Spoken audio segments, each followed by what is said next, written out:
আসসালামু আলাইকুম ওরহমতুল্লাহ বরকাতুহ। বিসমিল্লাহির রহমানির রহিম। আলহামদুলিল্লাহি রাব্বিল আলামিন ওয়াসসালাতু ওয়াসসালামু আলা সাইয়্যিদিল মুরসালিন নবিয়িনা মুহাম্মদ ওয়া আলা আলিহি ওয়া সাহবিহি আজমাইন। আম্মা বাদ।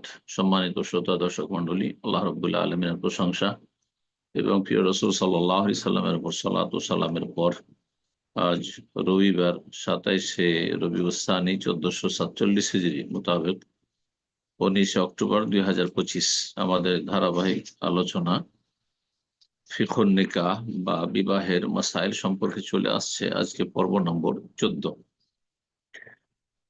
আজকে বিয়ের একটি সুন্নতি বিষয় নিয়ে আমরা আলোচনা শুরু করব এবং তার সাথে বিয়ে সংক্রান্ত কিছু হারাম নাজায়েজ কাজ যা আজকাল অধিকাংশ বিয়ে শাদীগুলিতে মানুষরা করে থাকে, যেগুলি কোরআন সুন্নাহর আলোকে হারাম এবং সেগুলিতে বিভিন্ন রকমের অন্যায় হয়ে থাকে, অশ্লীলতা হয়ে থাকে, ইসলাম বিরোধী কাজ হয়ে থাকে, আল্লাহর অসন্তুষ্টির কাজ হয়ে থাকে। আল্লাহ সেগুলো থেকে বেঁচে থাকার তৌফিক দান করে। মনে রাখবেন আলোচনার শুরুতে যে বিয়ে যত বেশি কোরআন সুন্নাহ ভিত্তিক হবে তত তাতে বরকত হবে, তত বরকতপূর্ণ হবে সে বিয়ে শাদী এবং দাম্পত্য জীবন। এই জন্য নেক মানুষ যারা প্র্যাকটিসিং মুসলিম, জন্মসূত্রে শুধু মুসলিম নয়, কোরআন সুন্নাহ চর্চা করে, এলম শিখে এবং সে অনুযায়ী জীবন গড়ার চেষ্টা করে, বিবাহ শাদী সম্পাদন করার চেষ্টা করে জীবনের প্রতিটি ক্ষেত্রে। তার মধ্যে আমাদের আলোচনার বিষয়বস্তু বিবাহ শাদী ও কোরআন সুন্নাহর বহির্ভূত হয় না। তাদের সবকিছু তো তারা দেখে যে কোরআন সুন্নাহয় কি দিক নির্দেশনা রয়েছে, তাদের বিয়ে শাদীগুলোতে বরকত রয়েছে, তাদের দাম্পত্য জীবনে বরকত রয়েছে, সুখ শান্তি রয়েছে, তাদের ছেলে মেয়েতে বরকত রয়েছে, সততা রয়েছে। আর যত বেশি সুন্নতের খেলাফ কাজ হবে, বিদআত হবে, যত বেশি হারাম নাজায়েজ কাজ হবে, প্রথার নামে কুপ্রথা চালু থাকবে, প্রথার নামে এক শ্রেণীর আলেমরাও জায়েজ করার চেষ্টা করেছে কিছু জুলম অত্যাচারকে, শোষণকে, যত বেশি এগুলি হবে তত বেশি বরকতহীন হয়ে যাবে, তত বেশি দাম্পত্য জীবন অশান্তি দেখা দিবে, তত বেশি ছেলে মেয়েরা খারাপ হবে। কারণ আপনার এই বিবাহের মাধ্যমে আপনার আগামী প্রজন্ম আসছে বা আসবে, সুতরাং আপনাকে সতর্ক সাবধান হইতে হবে। আল্লাহ রাব্বুল আলামিন এই বিষয়গুলি বুঝার তৌফিক দান করেন, কারণ এগুলিতে আপনার ফায়দা, আমার ফায়দা। যে যত বেশি সুন্নাহ ভিত্তিক আমল করবেন আর বেদাত এবং হারাম থেকে বেঁচে থাকবেন, তত বেশি তার জীবনে সার্বিক ক্ষেত্রে বরকত রয়েছে, দিন দুনিয়ার ক্ষেত্রে। তো বিবাহের একটি গুরুত্বপূর্ণ সুন্নাত তা হচ্ছে এলানুন নিকাহ, বিয়ের ঘোষণা করা, বিয়ে সম্পর্কে জানানো যথাসাধ্য। যদি তাতে ক্ষয়ক্ষতির দিক না থাকে বড়, তাহলে জানাতে হবে। বিয়ের বিয়ে জানানোর এক সর্বনিম্ন স্তর হচ্ছে দুজন সাক্ষী রাখা। এটা সর্বনিম্ন স্তর, এটি ফরজ, এটা সুন্নাত নয়। শুধু দুজন সাক্ষী থাকতেই হবে, যাতে করে সেটি নেকাহ হয়, সিফাহ না হয়। নিকাহ মানে বিয়ে শাদী, যার মাধ্যমে আল্লাহ রাব্বুল আলামিন একজন পুরুষকে একজন নারীর জন্য হালাল করেছেন।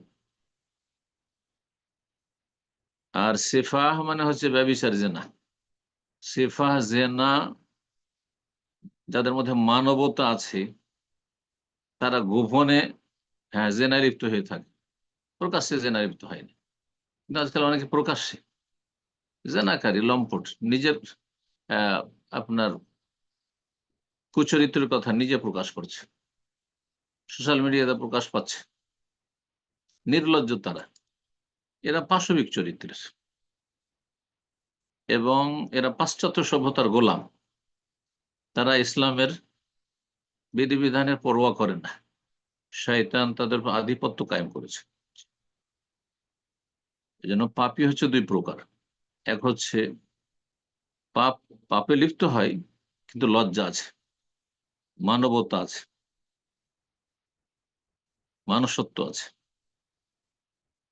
আর কিছু পাপী আছে যারা পশু চরিত্রের, পশু, যেমন রাস্তাঘাটে লজ্জা বলে কোনো কিছু আছে? গরু ছাগল, হিংস্র পশু, জীবজন্তু, ঠিক ওই চরিত্রের। তো বিয়ে শাদী হচ্ছে সম্মানজনক সম্পর্ক, যেটি যত বেশি জানাজানি হবে সমাজে, তত বেশি আপনি দিন দুনিয়ার দিক থেকে উপকৃত হবেন। আপনি মানুষের দোয়া পাবেন, আর মানুষের কুধারণা করবেন আপনার সম্পর্কে, সুধারণা থাকবে, জানা থাকবে যে এই পরিবারের ওই পরিবারের সাথে সম্পর্ক হয়েছে। আর যত বেশি শরীয়ত বিরোধী কাজ হবে এবং যত বেশি সেটাকে গোপন রাখার চেষ্টা করা হবে, তার মানে সেফাহার আশঙ্কা রয়েছে। সর্বনিম্ন যেটা ফরজ সেটা হচ্ছে দুজন সাক্ষী রাখতে হবে, ওলি থাকতে হবে তার আগে, অভিভাবক। মেয়ের বাবাই জানছে না, মেয়ের বাবা নেই, মেয়ের ভাই জানছে না, হ্যাঁ, মেয়ের যে গার্জেন শরীয়ত সম্মত সে জানছে না, বিয়ে শাদী হচ্ছে, এমনটা যেন হয়। আর একটি স্তর হচ্ছে যেটি সুন্নাহ, সেটা হচ্ছে সমাজে, গ্রামে, মহল্লায়, পরিচিত মহলে অন্তত জানাজানি হওয়া, এলান ঘোষণা হওয়া যে বিয়ে শাদী হচ্ছে, বিয়ে শাদী হচ্ছে, অমুকের অমুকের সাথে বিয়ে হচ্ছে বা হয়েছে। এই আজকের বিষয়বস্তু হচ্ছে এলানুন নিকাহ, বিয়ের ঘোষণা করা, বিয়ে সম্পর্কে জানানো। লেখক বলছেন ইউসান্ন এলানুন নিকাহ, বিয়ের ঘোষণা করা সুন্নাত। তাহলে বিয়ের ঘোষণা করা ফরজ নয়, যে কেউ যদি দুজন সাক্ষী রাখলো, ওলি থাকলো, তার বাবা, মেয়ের বাবা আহ, অনুমতি দিচ্ছে বা সরাসরি উপস্থিত রয়েছে, অথবা কাউকে দায়িত্ব দিয়ে দিচ্ছে যে আমার মেয়ের বিয়ের সম্পাদন করে দেন, আর তারপরে দুজন সাক্ষী রয়েছে, পাত্র পাত্রী, তারা জানছে কার সাথে কার বিয়ে হচ্ছে, তাহলে বিয়ে হয়ে গেল সর্বনিম্ন। কিন্তু যদি বিয়ের ঘোষণা করা হয় পাড়ায়, মহল্লায়, এলাকায়, তাহলে সেটি সুন্নাত, সেটি আরো ভালো। এই বিয়ের এলান বা বিয়ের ঘোষণা সম্পর্কে নবী সাল্লাল্লাহু আলাইহি হাদিস রয়েছে, সুনানে তিরমিজি হাদিস রয়েছে, অন্যান্য হাদিসের কিতাব রয়েছে। আলেনুন নিকাহ, নবী সাল্লাল্লাহু আলাইহি বলছেন যে তোমরা বিয়ের এলান ঘোষণা করো, বিয়ে সম্পর্কে মানুষকে জ্ঞাত করো। ওয়াদরিবু আলাইহি বিদ্দুফ, এবং তাতে তোমরা দুফ, এক মুখা ঢোল তোমরা বাজিয়ে আশেপাশের লোকে জানাও যে হ্যাঁ, এখানে দুফ কেন বাজছে, বিয়ের জন্য, অমুকের বাড়িতে বিয়ে আছে সেজন্য দুফ বাজছে। যদি দুই মুখা ঢোল হয় তাহলে সেটি এমন বাদ্যযন্ত্র যেটি হারাম, জায়েজ নয়, এটা ফাসেক ফাজের পাপিষ্ঠদের কাজ। কিন্তু একদিকে শুধু বাজবে, দুই দিকে নয়, এটিকে দফ বা দুফ বলা হয়। এটি বিয়ে উপলক্ষে, ঈদ উপলক্ষে সুন্নাত। বলছেন ওয়াজুজুল নিসা এলানুন নিকাহ, নারীদের জন্য জায়েজ বিয়ের ঘোষণা করা। তাহলে মহিলা মহিলা মহলে বিয়ের ঘোষণা করতে হবে, পাড়ার মহিলারা জানলো যে অমুক মেয়ের বিয়ে হচ্ছে, বিয়ের ঘোষণা করা জায়েজ ফিল উরস, বিয়েতে, বিদরবে আলা দুফ, দুববাজি, দুববাজি।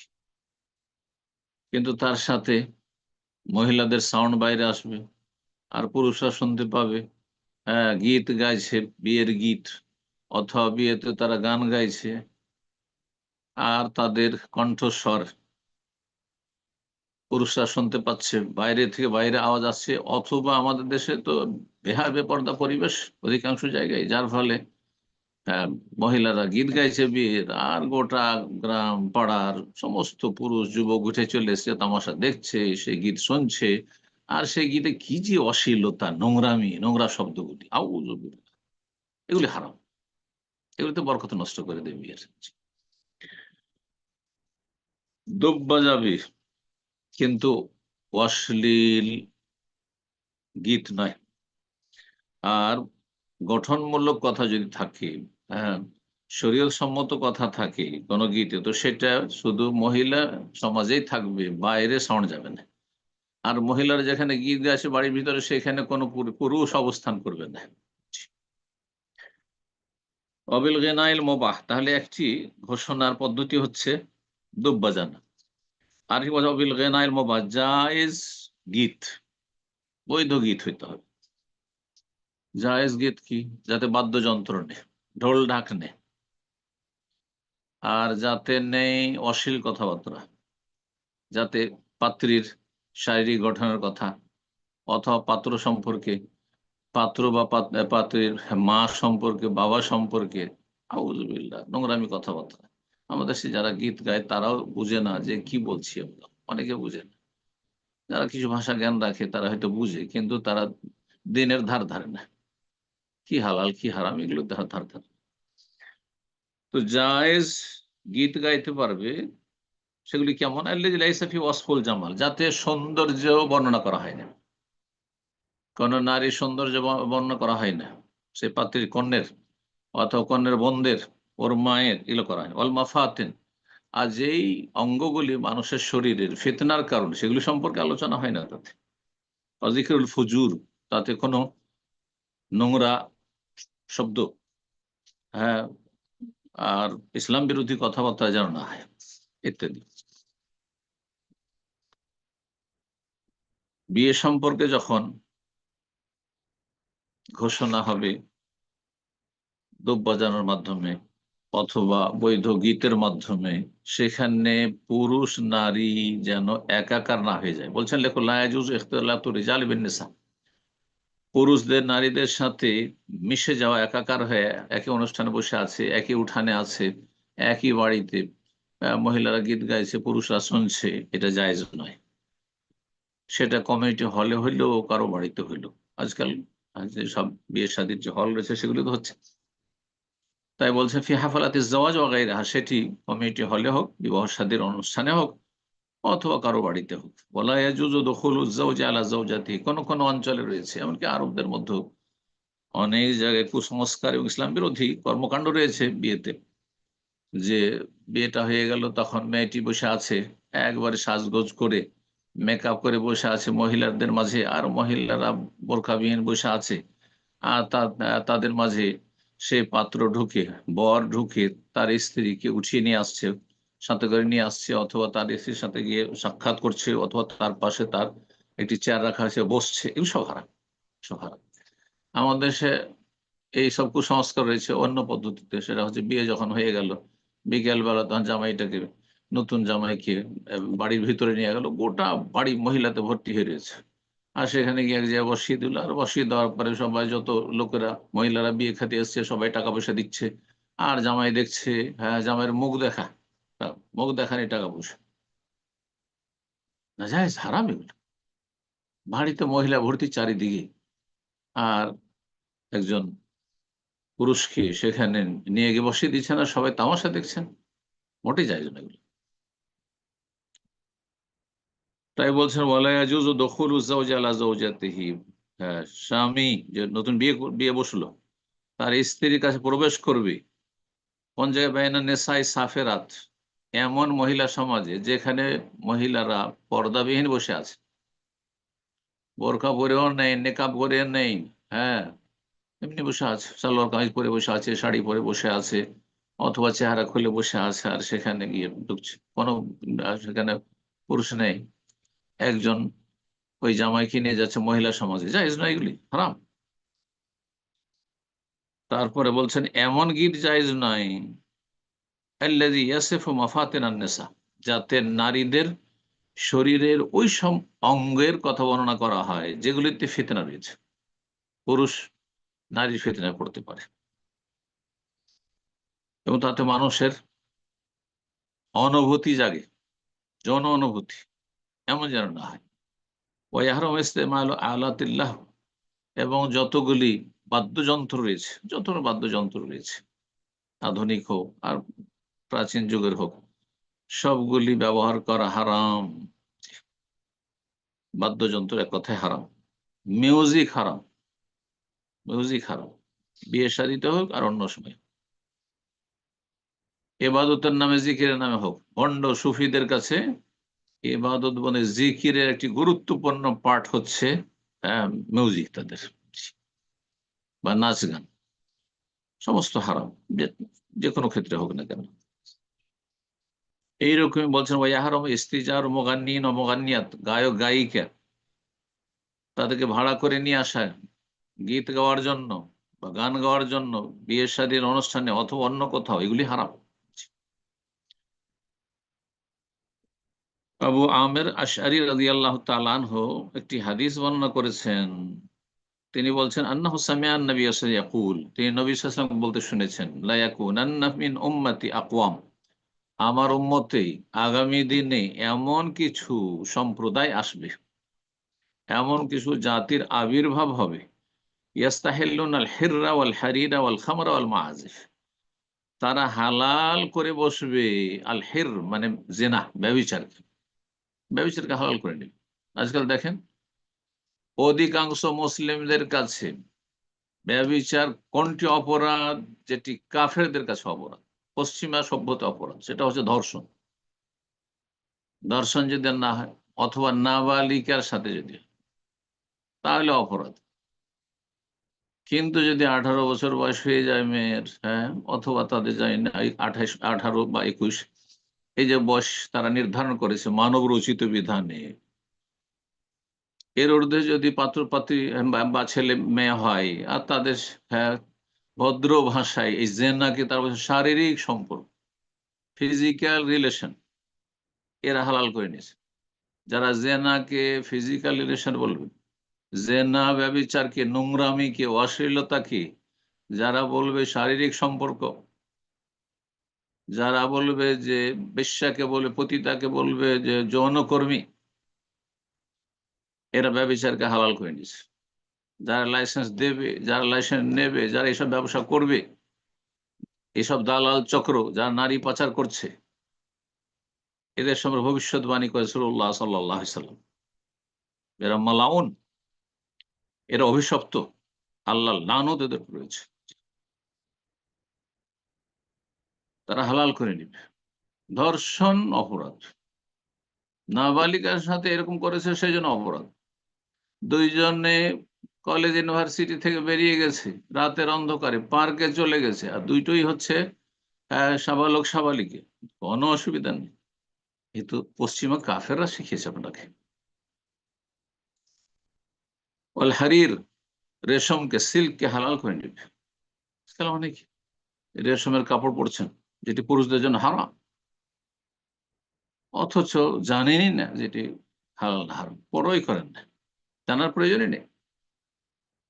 ওয়াল খামর, মদ, দুটো পয়সা হইলে মদখোর, নেতৃত্ব পেলে মদখোর, কোন পদ পেলে মদখোর। মুসলিম সমাজে মাদক দ্রব্য এত ব্যাপক আকার ধারণ করেছে, নবী সাল্লাল্লাহু আলাইহি ওয়াসাল্লামের এই হাদিসের বাস্তবায়ন আজকে আল্লাহ কিয়ামতের লক্ষণের গুরুত্বপূর্ণ লক্ষ্য, ধ্বংসের পথে মুসলিম জাতি। ওয়াল মাআজিফ, এবং বাদ্যযন্ত্র, গান বাজানা যতগুলি বাদ্যযন্ত্র রয়েছে, মিউজিক রয়েছে, এগুলি হালাল করে নিবে। আজকে থেকে 15-20 বছর আগে যখন মোবাইল আসেনি, মানুষের কল্পনা ছিল না যে মসজিদে, হ্যাঁ, মিউজিক বাজবে, অসম্ভব কথা। অমুসলিম হিন্দুরাও যদি তাদের পুজো পাঠ করতো, মসজিদের কাছাকাছি আসলে তারা তাদের ঢোল ঢাক বন্ধ করে দিত মসজিদের সম্মানার্থে। এখন মুসল্লিরা মসজিদে যাচ্ছে মোবাইল নিয়ে, আর তাতে রিংটোন থাকছে মিউজিকের, হ্যাঁ, মিউজিকের রিংটোন, হারাম রিংটোন বাজতে আছে, আর সমস্ত মুসল্লিদের সালাত খারাপ করছে, চোখের সামনে দেখছেন না? আর যারা করছেন তাদেরকে বলছে আল্লাহকে ভয় করুন, আল্লাহর ঘরে সম্মান করুন, নিজেরা সম্মান করছেন না, কাফের কাছ থেকে, অমুসলিমের কাছ থেকে কি সম্মান চাইছেন আপনি? আপনার মসজিদের, আপনার ইসলামের বিধিবিধানের, নিজেরা ইসলাম এবং ইসলামের যেসব প্রতিষ্ঠান রয়েছে, মোবারক জায়গা, সেগুলো সম্মান করুন। ওমাই ইউআযিম শাআইর আল্লাহ ফাইন্নাহা মিন তাকওয়াল কুলুব, যারা আল্লাহ রাব্বুল আলামিনের শাআইর, নিদর্শনাবলীর তাজিম, সম্মান প্রদর্শন করবে, এটি মানুষের অন্তরের আল্লাহ ভীরুতার বাস্তব প্রমাণ। আল্লাহর ভয় ভীতি থাকলে আপনি আল্লাহর মসজিদে তাজিম করবেন, আপনি সালাতের তাজিম করবেন, আপনার অন্তরে মহত্ব বড়ত্ব থাকবে, গুরুত্ব থাকবে। আপনি আপনার জন্মসূত্রে যে আল্লাহ ইসলাম দিয়েছেন আপনাকে, এটির হেফাজত করবেন এবং ইসলামের বিধিবিধান মেনে চলবেন। আপনার রিংটোনে কেন মিউজিক থাকবে? কেন মিউজিক? অনেক আছেন দাড়িওয়ালা, 5 ওয়াক্ত নামাজ পড়ছেন, কিন্তু রিংটোনের ক্ষেত্রে হালাল হারামের কোনো জ্ঞান নেই। এমনটা কেন হবে? আল্লাহ সঠিক বুঝ দান করুন, সংশোধনের তৌফিক দান করুন এবং অভিশাপ লানতের কাজ থেকে বেঁচে থাকার তৌফিক দান করুন। আখরাজাহুল বুখারী মুআল্লাক। ইমাম বুখারী রাহিমাহুল্লাহ হাদিসটিকে মুআল্লাক অর্থাৎ সনদের প্রথম থেকে ইমাম থেকে যে সনদের পরম্পরা রয়েছে সেটা বিহীন বর্ণনা করেছেন এবং সুনানে আবু দাউদে হাদিসটি রয়েছে। এখানে আজকের আলোচনা শেষ করছি। আল্লাহ রাব্বুল আলামিনের কাছে দোয়া করি, আল্লাহ রাব্বুল আলামিন যেন আমাদের বিবাহ শাদীগুলিকে বরকতপূর্ণ করেন এবং বরকতহীনতার যেসব কারণ রয়েছে, বরকত নষ্ট হওয়ার যেসব কারণ রয়েছে মানব জীবনে, মুসলিম জীবনে, সেসব থেকে আমাদের সকলকে, মুসলিম ভাই বোনদেরকে, মুসলিম ছেলে মেয়েদেরকে সকলকে বেঁচে থাকার তৌফিক দান করেন। হালাল হারাম জানার তৌফিক দান করেন, হালাল হারামের পার্থক্য করে জীবন যাপনের তৌফিক দান করেন, ভালো আমলের তৌফিক দান করেন, উপকারী জ্ঞান হাসিলের তৌফিক দান করেন এবং আল্লাহর দ্বীনের পথে দাওয়াত দেওয়ার তৌফিক দান করেন। এই পথে আল্লাহ যেন ইখলাস দান করেন এবং আল্লাহ আমাদের নেক আমলগুলি কবুল করেন। গুনাহ খাতা ভুল ত্রুটি আল্লাহ যেন মাফ করেন। রব্বানা আতিনা ফিদ দুনিয়া হাসানা ওয়া ফিল আখিরাতি হাসানা ওয়া কিনা আযাবান নার। ওয়া সাল্লাল্লাহু ওয়া সাল্লামা আলা নবিয়িনা মুহাম্মদ ওয়া আলা আলিহি ওয়া সাহবিহি আজমাইন। সম্মানিত দিনী ভাই বোনেরা, এখনই আমাদের প্রশ্ন উত্তর পর্ব শুরু হতে যাচ্ছে। তো প্রশ্ন করার ক্ষেত্রে অ্যাজ ইউজুয়াল আদৌ একটা নিয়ম নীতি স্মরণ করে দিচ্ছি যে আমরা প্রশ্ন করার সময় অবশ্যই একটা করে প্রশ্ন করব এবং সংক্ষিপ্ত আকারে প্রশ্নের মূল বিষয়বস্তু উপস্থাপন করার চেষ্টা করব। একের অধিক প্রশ্ন করার সুযোগ নেই, যেহেতু অনেক প্রশ্নকারী হ্যান্ড রেজ করে থাকেন। তো ইনশাল্লাহ আমরা একটা করেই প্রশ্ন করব। আর দ্বিতীয় বিষয় হলো যে আমরা প্রশ্ন করার পূর্বে অবশ্যই যে শহর বা দেশ থেকে আমরা প্রশ্ন করছি প্রেক্ষাপট বোঝার উদ্দেশ্যে অবশ্যই আমরা মেনশন করব ইনশাআল্লাহ। আর শুরুতেই বলে দেব, আপনাদের নাম মেনশন করার সাথে সাথে আপনাদের ডিভাইসগুলোতে আনমিউট করতে বলা হবে ফোন, আপনার মাইক্রোফোনকে আপনারা আনমিউট করে নিয়ে যত দ্রুত প্রশ্ন করার চেষ্টা করবেন। আমরা সময় না নিয়ে শুরুতেই প্রশ্ন নেব। প্রশ্ন করবেন সিজান মিনা। আপনি প্রশ্ন করুন। আসসালামু আলাইকুম রহমতুল্লাহ। ওয়ালাইকুম আসসালাম ওয়া রাহমাতুল্লাহি ওয়া বারাকাতুহু। শেখ, আমি আমেরিকার মিশিগান থেকে বলছি। বলেন। আমার যখন আমি অনেক পাপের সাথে জড়িত ছিলাম, হারামের সাথে জড়িত ছিলাম, আল্লাহর প্রতি অগাধ বিশ্বাস ভরসা বা কোনো আমল করলে শান্তি লাগতো অন্তরে। এখন অনেক আমল করি শেখ, আমার বয়স 21 বছর, আমি দাঁড়িয়ে রাখছি অনেক আগে থেকেই, নামাজ পড়ি, দৈনিক কোরআন তেলাওয়াত করি, কিন্তু আমি অন্তরের মধ্যে প্রশান্তি পাই না। আর মনে হইতেছে আমি ইসলাম থেকে দিন দিন সরে যাইতেছি, কোনো অনুতপ্ত লাগে না। এমনকি আমার মুখ দিয়ে কুফরি কথা বের হয় আল্লাহর সম্বন্ধে, এত বিচ্ছিরি কুফরি কথা বের হয়। আমার স্ত্রী শায়েখ, ও ভয় পেয়ে যায় যে এত বড় কুফরি কথা মানে নাস্তিকরাও বলে না। আর আমি যখন তওবা করি শায়েখ, আমি 2 দিন ভালো থাকি, অনেক শক্ত করে তওবা করি, কিন্তু একটা পাপ করলেই আমার এরকম পরিস্থিতি হয় যে আমি আত্মহত্যা করতে চাইতেছি। গতকালকে রাত্রেও আমার এরকম হয়েছে শায়েখ যে আমি আত্মহত্যা করতে চাইতেছি। আমার এত মানে আমার মাথা ভার হয়ে থাকে, মানে হয় যে কি যেন কথা বলে সব সময়। আর আমার আমার লাগে যে আল্লাহ আমার কখনোই ক্ষমা করবে না, আমি আমি ভ্রান্ত হয়ে যাব, আমি আমি জাহান নামে যাব। আমি মানে আমার যত কুধারণা আছে ইসলাম নিয়ে, আল্লাহর নিয়ে, সব আমার মাথায় আসে। আমি এত হতাশ থাকি, আমার জীবনে আমি এত হতাশ মানুষ কারো দেখিনি। আর আমি কল্পনাও করি না যে আমি এত হতাশ থাকবো শায়েখ। আমি এই পরিস্থিতি থেকে বাঁচতে চাইতেছি শায়েখ। আমার কোনো আম, অনুতপ্ত কাজ করে না। আমি যখন পাপ করি আমার ভয় লাগে। আমার মনে হয় আমার ভিতরে অনুতপ্ত কাজ করে না কেন, এটার কারণে আমি আরো আরো ডিপ্রেসড হয়ে যাই, আরো ইয়া হয়ে যায় যে আমি আল্লাহ তো সংক্ষেপে আমার ক্ষমা সংক্ষেপে করবে না। প্রশ্ন সংক্ষেপে। দুঃখিত। তো এই ক্ষেত্রে আমার করণীয় কি সাহেব? বিসমিল্লাহির রহমানির রহিম, আলহামদুলিল্লাহ ওয়াসসালাতু ওয়াসসালামু আলা রাসূলিল্লাহ। প্রথম কথা, আপনার প্রশ্নের সারসংক্ষেপ হচ্ছে যে আপনার একটা জীবন ছিল, অন্ধকার জীবন, পাপের জীবন। তখন মনে হচ্ছে আপনি শান্তি পেতেন, এরকম মনে হচ্ছে এখন হেদায়েত হওয়ার পরে। এখন আমল করছেন, তারপরে আপনি যেন শান্তি পাচ্ছেন না। আর তারপরে আপনার অনেক উদাহরণ আসছে, অনেক ওয়াসওয়াস আসছে, খারাপ কথা মনে আসছে। আর তারপরে মনে হচ্ছে যে আমি এমন পাপী হয়েছি, আল্লাহ মাফ করবেন না, এটা হচ্ছে। তার মধ্যে আপনি বললেন যে আমি এখন 2 দিন তওবা করি, তারপরে পাপের দিকে ফিরে আসি। তাহলে কোথা থেকে আপনি, তাহলে প্রশ্ন করছি আপনাকে যে আপনি পাপ থেকে মুক্ত হইলেন কোথায় তাহলে?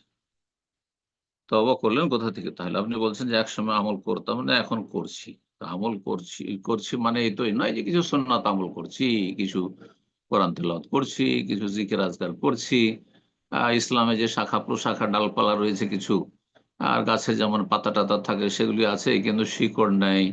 এমন গাছ আমার ইসলামের যে যার শিকড় নেই, যার কাণ্ড নেই, যার ডাল নেই, কিন্তু তাতে ডাল ফাংড়ি আছে আর কিছু পাতা আছে। এমন হয়? এমন গাছ পৃথিবীতে আছে যে শিকড়বিহীন, কাণ্ডবিহীন, ডালবিহীন, কিন্তু ছোটখাটো আপনার ডালপালা আছে, ডাল ফাংড়ি আছে, আর আপনার পাতা আছে। এটা যেমন হয় না, তেমনি আপনার সংশোধন, আপনার ইসলামী জীবন এমনটা হয় না যে কিছু আমল করেছেন, ওতে আপনি ভালো মানুষ হয়ে গেছেন বা ভালোর দিকে ফিরে এসেছেন। প্রথম কথা, যে আপনি যদি সত্যি ভালো হন, তাহলে আপনাকে পাপ মুক্ত হইতে হবে, কাবীরা মুক্ত হইতে হবে। আল্লাহ কোরআনে কারিমে ইরশাদ করেছেন, ইন তাজতানিবু কাবাইরা মা তুনহাউনা আনহু। তোমরা যদি বেঁচে থাকো ওই সব কাবীরা বড় গুনাহ থেকে, যেগুলি থেকে তোমাদেরকে বারণ করা হয়েছে, নিষেধ করা হয়েছে, নুকাফির আনকুম সাইয়্যা, তাহলে তোমাদের ছোটখাটো গুনাহগুলিকে আমি মোচন করে দেব। অনুদখিলকুম মুদখালান কারীমা, এবং তোমাদেরকে সম্মানজনক স্থানে প্রবেশ করাবো, জান্নাত দেব। তাহলে প্রথম শর্ত কোরআন বলছে যে কাবিরা থেকে বেঁচে থাকতে হবে। রাসূলুল্লাহ সাল্লাল্লাহু আলাইহি ওয়াসাল্লাম হাদিস, as-সালাওয়াতুল খামসু, ইতিবাচক যেমন তেমন নেতিবাচক রয়েছে হাদিস। 5 ওয়াক্ত সালাত দৈনিক পড়তে হবে, এটা নেক আমল। ওয়াল জুমাতু ইলাল জুমআহ, এবং প্রতিটি জুমা পড়তে হবে। শুধু জুমা পড়া মুসলিম হইলে হবে না, যে একসময় জুমা পড়তাম না, এখন জুমা পড়েছি, ভালো হয়ে গেছে না? মোটেই ভালো হননি। আপনি খেয়াল খুশি 5 ওয়াক্তের মধ্যে 4 ওয়াক্ত পড়েছেন, ফজর পড়ছেন না, ভালো হননি আপনি। আপনি শয়তানকে সুযোগ দিয়ে রেখেছেন এখন। তাহলে 5 ওয়াক্ত পড়তে হয়, সালাতু খামস। জুমা পড়তে হবে, রমজান এল রমাদান, প্রতিটি রমজানের হক আদায় করতে হবে। ফরজ কমপক্ষে, তারপরে সুন্নত নফল যত পারেন। মুকাফফিরাতুন লিমা বাইনাহুন্না, এইভাবে যদি আপনার ইসলামের কোর্স আপনি ফলো করেন, আমল করেন, 5 ওয়াক্ত সালাত, জুমা আর রমজান, তাহলে এর মাঝের গুনাহগুলি মোচনকারী হয়ে যাবে এই নেক আমলগুলি।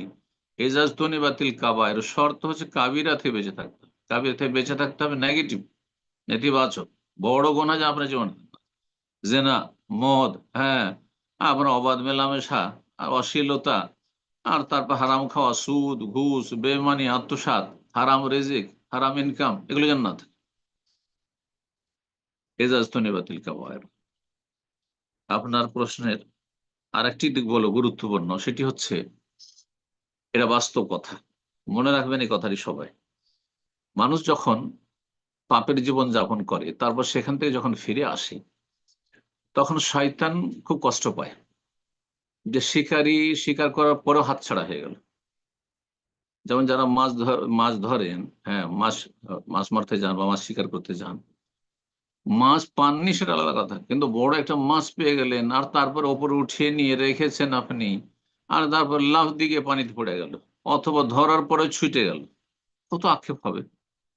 ঠিক ওই রকমই জিনিস শয়তান, যাদেরকে স্বীকার করে নিয়েছে জাহান্নামের জন্য, জাহান্নামের সঙ্গী বানিয়ে ফেলেছে জিনিস শয়তান, এগুলি যদি ফিরে চলে আসে, তখন আপ্রাণ চেষ্টা করে এই জিন শয়তানগুলি আবার এদেরকে, চলো যেই পাপগুলিতে তোমার ফিরে আসলে সেই পাপে যদি নাও নিতে পারি, এর চাইতে অন্য পাপে, আরো বড় পাপে নিয়ে যাবো। হয়তো আমলের পাপ ছিল, মদ খেত উদাহরণস্বরূপ, জেনা ব্যভিচার লিপ্ত ছিল, অথবা সুদ খেত, ঘুষ খেত, হারাম রোজগার করত, এগুলোতে ফিরে চলে এসছে।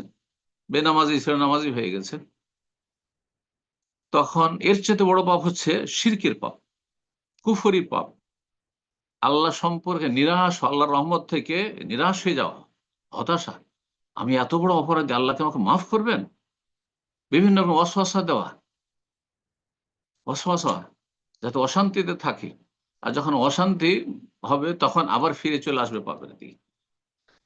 এর জন্য যথাসাধ্য চেষ্টা করতে থাকি।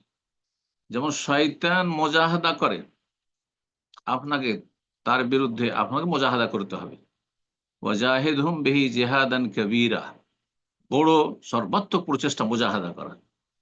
ওয়াল্লাযীনা জাহাদু ফিনা, আল্লাহ বলছেন আমার পথে যারা মুজাহাদা করবে, নফসের বিরুদ্ধে জিহাদ, মন চাইছে পাপ করতে, হ্যাঁ মনে মেলা খারাপ কথা আসছে, মনে মেলা ওয়াসওয়াসা আসছে, আপনি তার বিরুদ্ধে লড়াই করেন।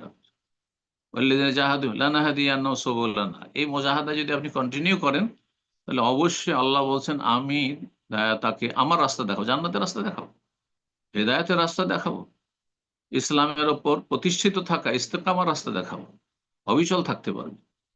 কিছুদিন আপনাকে জ্বালা যন্ত্রণা করবে শয়তান, তারপরে যখন দেখবে যে না পারলাম না, একে এক গর্ত থেকে উঠে চলে এসেছে পাপ থেকে, আর এক গর্তে ফেলতে পারলাম না, তখন নিরাশ হয়ে ছেড়ে দিয়ে অন্য শিকারীর পিছনে লেগে যাবে, অন্যকে শিকার করার চেষ্টা করবে। এই সময়টা আপনার জন্য জটিল সময়। আপনাকে এই সময় মুজাহাদা করতে হবে কিসের মাধ্যমে? এলমের মাধ্যমে, দ্বীনের জ্ঞান অর্জন করতে হবে। ওই 2-4-5 মিনিটের ক্লিপ শুনলে হবে না, আজকাল অধিকাংশ মুসলিমের অবস্থা। 1 ঘন্টার লেকচার শুনবেন না আপনি, 2-4-5 মিনিট শুনে বাস সরিয়ে দিলেন। একটা ইসলামিক বই পুস্তক পড়বেন না, প্রতিদিন আপনি আপনার কোর্সে রাখছেন ইসলামিক বই পুস্তক পড়া, কোরআন হাদিস পড়া, তাফসীর পড়ছেন না, রাখতে হবে না। উপকারী জ্ঞান অর্জন করার মাধ্যমে, কারণ এলমের মাধ্যমে আপনি শয়তানের বিরুদ্ধে জিহাদ করতে পারবেন, যে আপনাকে সংশয়ের পাপে লিপ্ত করতে পারবে না। সংশয়ের পাপ হচ্ছে এই যে ওয়াসওয়াসা, আল্লাহ আমাকে মাফ করবেন না, এত বড় আমি অপরাধী, এই হয়েছে সেই হয়েছে, আমি আত্মহত্যা করে দেবো, বাঁচবো না, আমি সর্বনাশ। এর বিরুদ্ধে যদি আপনার লড়াই করতে হয়, যে শয়তান এগুলো দিচ্ছে আপনার দেমাগে, তাহলে আপনাকে উপকারী জ্ঞান অর্জন করতে হবে। আর শাহওয়াতের যে রোগ রয়েছে, শাহওয়াতের মাধ্যমে যে জাহান্নামে নিতে চাই জিন শয়তান আপনাকে আমাকে, বিভিন্ন রকমের কুপ্রবৃত্তি সংক্রান্ত রোগ, মনের কামনা বাসনা পূরণ করার রোগ, সেগুলি থেকে বাঁচার জন্য তাকওয়া লাগবে।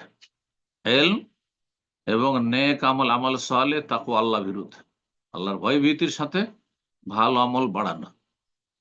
এইভাবে যদি আপনি করেন, দিনের উপর অবিচল থাকেন, তাহলে কিছুদিন পরে শয়তান নিরাশ হয়ে যাবে। যেমন আপনার খারাপ সাথী সঙ্গীগুলি ছিল মুসলিম সমাজের অথবা মুসলিম সমাজের আপনার আশেপাশে বন্ধু মহল ছিল, যখন দেখবে যে লোকটি ভালো হয়ে গেছে, তখন আপনার ধারে কাছে আর আসবে না, আপনার সাথে আর যোগাযোগ রাখবেন, কারণ ওদের ফ্রেন্ড সার্কেল আলাদা হয়ে যাবে।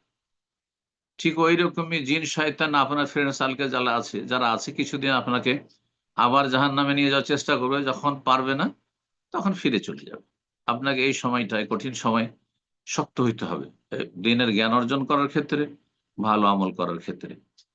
কিন্তু যারা ছোট থেকেই ভালো আমলে আছেন, ওদের ক্ষেত্রে শয়তান নিরাশ মোটামুটি হয়ে গেছে, যদিও চেষ্টা করতে থাকে, কিন্তু অত আশা নেই তাদের যে এদেরকে খারাপ করতে পারবে, কারণ এদের ভিত মজবুত আছে ছোট থেকে, প্রতিপালন ভালো, ওই 7 বছর 10 বছর থেকে মা বাবা ইমানি ইসলামের তরবিয়ত করেছে, সুতরাং এদের ক্ষেত্রে শয়তান অত আশা করতে পারে না।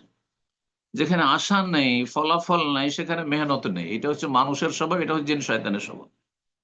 আশা করি বুঝতে পেরেছেন। আল্লাহ আপনাকে দিনের উপর সাবিত রাখুন। তারপরে আরেকটি নসিহা করব, সেটা হচ্ছে শয়তানের অনিষ্ট থেকে আল্লাহর কাছে আশ্রয় কামনা করবেন। ইস্তেআজা, ইস্তেআজা, আল্লাহর কাছে পানাহ চাওয়া, আশ্রয় কামনা করা, আল্লাহর শরণ নেওয়া, এটি গুরুত্বপূর্ণ ইবাদত। আউযু বিল্লাহি মিনাশ শাইতানির রাজিম, আউযু বিল্লাহিস সামিউল আলিম মিনাশ শাইতানির মিন হামজিহি ওয়া নাফখিহি ওয়া নাফসিহি। গুরুত্বপূর্ণ ইবাদত ইস্তেআজা। ইস্তেআজা হচ্ছে আল্লাহর কাছে সাহায্য চাওয়া আশ্রয় গ্রহণের মাধ্যমে, আল্লাহ তুমি আমাকে রক্ষা করো, না হলে শয়তান আমাকে জাহান্নামে নিয়ে চলে যাবে। বেশি বেশি আউযু বিল্লাহ পাঠ করবেন এবং আল্লাহর কাছে দোয়া করতে থাকবেন অটলতার জন্য। আল্লাহ মুকাল্লিবাল কুলুব সাব্বিত কলবি আলা দীনিক, নবী সাল্লাল্লাহু আলাইহি ওয়াসাল্লাম খুব বেশি বেশি দোয়া পড়তেন। সুতরাং আপনি দোয়ার মাধ্যমে, জিকির আজকারের মাধ্যমে নেক আমলের মাধ্যমে, দিনের জ্ঞান অর্জন করার মাধ্যমে, আর নফসের বিরুদ্ধে, নফসে আম্মারা, কুপ্রবৃত্তির বিরুদ্ধে আপনার মুজাহাদ সর্বাত্মক প্রচেষ্টার মাধ্যমে আপনি আপনার পথে অবিচল থাকুন। শয়তান নিরাশ হয়ে যাবে আর কখনো আপনার ক্ষেত্রে সফল হবে না। বারাকাল্লাহ ফিক। আমিন। এরপর যা প্রশ্ন করবেন তাহমিনা, জি আপনি প্রশ্ন করুন। আসসালামু আলাইকুম রহমতুল্লাহ বারকাতুহ। ওয়ালাইকুম আসসালাম রহমতুল্লাহ বরকাতুহ। জি, সম্মানিত শেখ, আল্লাহ আপনাকে দিন দুনিয়া আখেরাতে বরকত দেখ, উত্তম প্রতিদান আমি দেখ। আল্লাহ আপনাদেরকে ইনশাআল্লাহ। কোথা আহ, থেকে বলছেন? আমি আমেরিকা থেকে বলছি। বলেন। যে আল্লাহ আপনাকে নেক হায়াত দান করুক, আমি আমিন ইয়া রাব্বাল আলামিন। আল্লাহ আপনাদেরকে ভালো রাখুন। আমি বারাকাল্লাহ ফিক। আমি আমার প্রশ্ন হলো যে যারা জুম্মার নামাজে যায়, মহিলারা, পুরুষরা তো যায়, যারা মহিলারা ধরেন জুম্মার নামাজে যায়, তারা তো গোসল করে যায়। এখন যারা জুম্মার নামাজে মহিলারা যাবে না, তাদের জন্য কি জুম্মার সলাতের জন্য যে গোসলটা, সেটার কি কোনো ফজিলত আছে কিনা? আর বাসার থেকে যদি কেউ আজান শুনতে পায়, তারপরে কি সে 2 রাকাত নামাজ পড়তে পারবে কিনা? জাযাকুমুল্লাহ খায়র, বারাকাল্লাহ ফিক। জি, যেসব মহিলারা, এমনকি পুরুষরাও, যাদের উপর জুমা ফরজ নেই, তার জন্য গোসল সুন্নাতে মুআক্কাদা নাই। জুমার দিনের গোসল কার জন্য? যারা জুমা মসজিদ উপস্থিত হবে তাদের জন্য সে গুরুত্ব রয়েছে। যার জুমা নেই তার সেই গোসলের সেই গুরুত্ব নেই। অন্য দিনের গোসল যেমন, তেমনি তার জন্য জুমার দিনের গোসল। জুমার দিনের গোসলের গুরুত্ব কেন? কেউ ওয়াজিব বলেছেন, কিন্তু সেটি ওয়াজিব নয়, সুন্নাতে মুআক্কাদা, অত্যন্ত গুরুত্বপূর্ণ। আবার একদল বলেছেন যদি শরীরে দুর্গন্ধ, মেহনত পরিশ্রমের কাজ করে আসেন, শরীর ঘেমে গেছে ওই দিনে আর শরীরে গন্ধ ছড়াচ্ছে, তখন ওয়াজিব। ইবনে তাইমিয়া রাহিমাহুল্লাহর মতই। আর যদি স্বাভাবিক অবস্থায় থাকেন, অফিসে কাজ করেন, ঠান্ডায় থাকেন আপনি, আর তারপরে শরীরে কোনো গন্ধ নাই, জমা পড়তে যাচ্ছেন, তাহলে আপনার জন্য সুন্নাতে মুআক্কাদা। এটি ওই সমস্ত ভাই বোনদের জন্য যারা জুমা মসজিদে যাবেন। জুমা মসজিদে যারা যাবেন না তাদের জন্য এটি প্রযোজ্য নয়। জি, বারাকাল্লাহ ফিক। আর আরেকটি কি বিষয় শেষখানে যেন বললেন, ইকরাম ভাই, মনে আছে? জি উস্তাদ, আজান শুনতে পায় উনি বলছেন, যেটা হ্যাঁ, জিজ্ঞাসা আজান করছিলেন। শুনতে পান যারা, তো আজানের 2 পরে কি রাকাত 2 নামাজ রাকাত পড়ে। আজানের পরে 2 রাকাত পড়তে হবে এমন তো নেই আসলে। এটা তো আমাদের দেশি তরিক। জুমার দিনে আজান হইলে 2 রাকাত পড়তে হবে এমন কথা নেই। জুমার দিনে যারা উস্তাদ জি, জুমা মসজিদে আসবে তাহিয়াতুল মসজিদ পড়বে। কথা সম্ভবত বুঝতে পেরেছেন? বোন যেটা জানতে চাচ্ছে যে যেহেতু 2 রাকাত তারা মসজিদে নামাজ পড়ে, জুম্মার সালাত, সেটা যেহেতু উনি আজান শুনতে পান, সেটা কি বাসায় কি 2 রাকাত পড়বেন কিনা, এরকমটা হয়তো উনি মেনশন করতে পারেন না তো, আসলে। এর সাথে তো আর সলাতের কোনো সম্পর্ক নেই। জুমা মসজিদে গিয়ে যে 2 রাকাত সলাত, এটা কিসের সলাত? তাহিয়াতুল মসজিদ। তাহিয়াতুল মসজিদ কার জন্য? যারা মসজিদে যায়, মসজিদ সালাম। যে মসজিদে যাবে না তার জন্য নেই। হ্যাঁ, আপনি যদি উজু করেন, ওই সময় জোহর পড়ার জন্য উজু করেছেন, আর 2 রাকাত পড়বেন, তাহিয়াতুল উজুর নিয়ত পড়বেন। তাহিয়াতুল উজুর নিয়ত পড়বেন, অথবা জোহরের সুন্নাতে রাতে বা পড়বেন, আপনি 2 পড়বেন বা 4 পড়বেন। জি, জাযাকাল্লাহ খায়ের। এ পর্যায়ে প্রশ্ন করবেন আলী ফারাজ ফায়াজ। আলী ফায়াজ, আপনি প্রশ্ন করুন। আসসালামু আলাইকুম শেখ, আমি প্যারিস থেকে বলছি। জি বলেন। ওয়ালাইকুম আসসালাম ওয়া রাহমাতুল্লাহি ওয়া বারাকাতুহু। আমার প্রশ্নটা বিয়ে সম্পর্কে। এখানে এক দার্সে আমি শুনেছি, ইমাম সাহেব উনি বললেন যে ইউরোপে ছেলেমেয়েরা বড় হলে আত্মীয় স্বজনের মধ্যে বিয়ে করতে চায় না। আত্মীয় স্বজনের ফ্যামিলির ভাই বোনদেরকে ওদের নিজেদের ভাই বোনের মতো লাগে। এই জন্য ওরা নিজেদের ফ্যামিলির ভাই বোন থাকলেও, তারা ইসলামিক পর্দায় থাকলেও, ভালো পজিশনে থাকলেও, শিক্ষা বা কর্ম দিক থেকে, শিক্ষা দিক থেকে ভালো থাকলেও, তারা ভাই বোনকে ভাই বোনের মতো মনে করে, চাচাতো মামাতো ভাই বোনকে।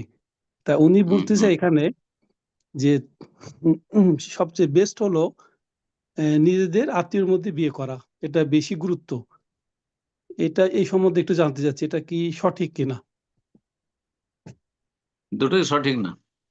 যারা আত্মীয় স্বজনদের মাঝে চাচাতো বোন, মামাতো বোন, খালাতো বোন, ফুফাতো বোন, এদেরকে বিয়ে করতে চাইছেন না, যে এরা আমাদের বোনের মতো লাগে, এটি বেদাতি কথা। কথা বুঝতে পারছেন? হ্যাঁ, আর বেদাত হচ্ছে হারাম। আর হারামকে যেমন হালাল করা কাবিরা গুনাহ, তেমনি হালালকে হারাম মনে করা কাবিরা গুনাহ, বরং কুফর হইতে পারে। কেউ যদি মধুকে হারাম বলে, মদের মদ, আর মদকে হালাল বলে, তো সে কাফের। ঠিক তেমনি কেউ যদি বলে যে না, আমার মামাতো বোন আমার জন্য হারাম, যেহেতু আমার বোন, সেই জন্য আমার খালাতো বোন আমার হারাম, আমার ফুফাতো বোন হারাম, চাচাতো বোন হারাম, তাহলে সে কাফের হয়ে যাবে। ইয়া আইয়ুহান নবী লিমা তুহাররিমু মা আহাল্লাল্লাহু লাক, হে নবী, কেন তুমি হারাম মনে করছো, ভাবছো যাকে যাকে আল্লাহ তোমার জন্য হালাল করেছে। তাহরিমা মা আহাল্লাল্লাহ, আল্লাহর হালালকে হারাম মনে করা কাবিরা গুনাহ, আর এর বিপরীতটাও কাবিরা গুনাহ। আশা করি বুঝতে পেরেছেন। জি, কেউ যদি গরুর গোশত না খান কোনো সমস্যা নেই, কিন্তু যদি হারাম মনে করেন তো কাবিরা গুনাহ, বরং কুফর হতে পারে। জি, ওই কেউ শুকুরের গোশতকে, কুকুরের গোশতকে হালাল মনে করে, সে কাফের। জি, বারাকাল্লাহ ফিক। এটি একটি জেহালাত, যে নিজের আত্মীয়দের, নিকট আত্মীয়দের যেসব মেয়েরা, চাচাতো বোন, খালাতো বোন, মামাতো বোন, এগুলো হালাল হারাম মনে করেছে, এটি কাবিরা গুনাহ। এই ভ্রান্ত ধারণা, বেদাতি ধারণাকে দূর করতে হবে। 2 নম্বর কথা, যেই খতিব সাহেব বলেছেন নিজের নিকট আত্মীয় বা আত্মীয় স্বজনদের মাঝে বিয়ে করা এটি বেশি গুরুত্বপূর্ণ, এটি দলিলবিহীন কথা, এটা বেদাতি কথা, এটা ইসলাম বিরোধী। কোথাও আছে? কোথাও নেই। জি, জায়েজ, বাইরেও বিয়ে করতে পারেন, নিজের আত্মীয়দের মধ্যে বিয়ে করতে পারেন, কোনো পার্থক্যের মধ্যে একটি দলিলও নেই কোরআন হাদিসে। জি, যে নিকট আত্মীয় বিয়ে, বরং আজকালকার মেডিকেল সায়েন্স বলছে পরম্পরা, নিজের বংশে বিয়ে করলে তাতে যে বংশ পরম্পরা কিছু যে রোগগুলি রয়েছে সেগুলির সংক্রমণ ঘটতে পারে। সুতরাং সেটা তিনি সতর্কতা অবলম্বন করলে ভালো, কেউ যদি করেন। আর যদি মনে করেন এমনি হয়তো একটা দুটা ঘটনা ঘটছে, হ্যাঁ, কিন্তু আরবদের মধ্যে যেটা আছে, নিজের বংশে বিয়ে করতে বাধ্য, আপনার পছন্দ হোক না হোক, নিজের বংশে বিয়ে করতে বাধ্য। বংশের বাইরে বিয়ে করলে বংশ থেকে বের করে দিবে, এগুলিও যে হালাত, এর মধ্যে বিভিন্ন রোগ ছড়াচ্ছে, তো এটিও ভালো জিনিস নয়। জি, জাযাকুমুল্লাহ খাইর।